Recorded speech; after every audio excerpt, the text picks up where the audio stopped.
Hello, brothers and sisters in Jesus Christ, as we soon await his return, because as it is written, behold, I come quickly.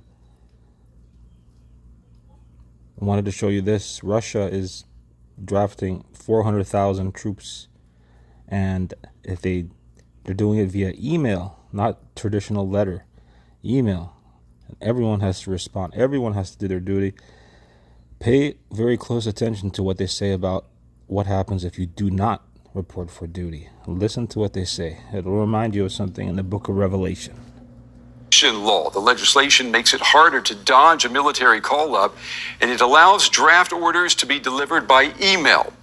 Ukraine is expected to launch a spring counteroffensive against Russian forces, and there is speculation that Moscow is planning a second wave of troop mobilizations.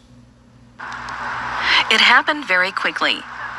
Both chambers of Russia's parliament fast-tracked changes to the conscription law that has already been on the table for 5 years. Now, anyone who does not report to the military after receiving a draft notice will no longer be allowed to leave Russia. Those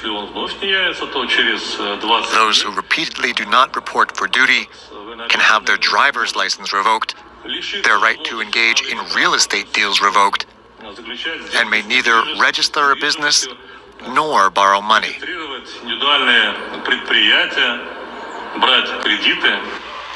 But the most important new feature is that draft notices must no longer be served in person to be valid, as was earlier the case.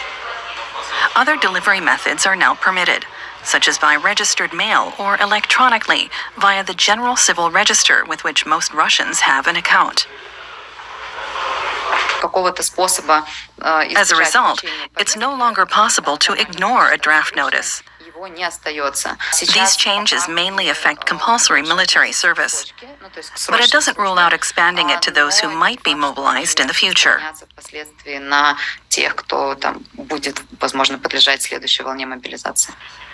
Some members of parliament say this is not a new wave of mobilization. But President Vladimir Putin has not signed a law ending last year's partial mobilization. Formal mobilizations could happen again at any time. Human rights activists believe that the amended law aims to augment Russia's professional army. According to media reports, the Defense Ministry plans to recruit up to 400,000 young men as professional soldiers. The Defense Ministry doesn't seem to be planning a new active mobilization. Instead, it wants to recruit more citizens as professional soldiers.